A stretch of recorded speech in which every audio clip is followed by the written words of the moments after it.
Ready, বলেন। একই ব্যাপার লইয়া দুইবার মামলা করা যায় না, একই অভিযোগে দুইবার বিচার করা চলে না। প্রসঙ্গক্রমে একটি হাস্যকর অথচ বেদনাদায়ক একটি কাহিনী বর্ণিত হইতেছে। এক দেশে এক ব্যক্তি অন্য এক ব্যক্তিকে হত্যা করার অভিযোগে অভিযুক্ত হয়। সরকার পক্ষ আসামির অভিযোগ সন্দেহাতীত রূপে প্রমাণ করে। আসামি বয়সে তরুণ থাকায় আদালত তাকে মাত্র 10 বছর সশ্রম কারাদণ্ডে দণ্ডিত করেন। কারাদণ্ডের মেয়াদ শেষ করিয়া মুক্তি পাইয়া আসামি যে বছর গৃহে প্রত্যাবর্তন করে, ঠিক সেই বৎসর তথাকথিত নিহত ব্যক্তি প্রকৃতপক্ষে যে নিখোঁজ হইয়াছিল আপন গৃহে ফিরিয়া আসে।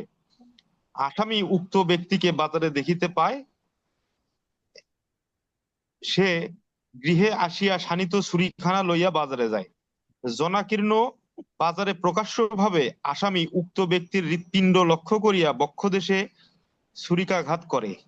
আসামি আসামির আঘাত অব্যর্থ ছিল, তাই উক্ত ব্যক্তি তদমুহূর্তে মৃত্যুর কোলে ঢলিয়া পড়ে।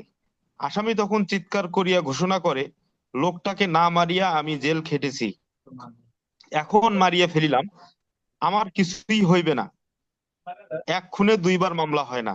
যেহেতু এক মামলায় দুইবার বিচার করা চলে না, তাই পূর্বের রায় প্রভৃতি প্রাসঙ্গিক।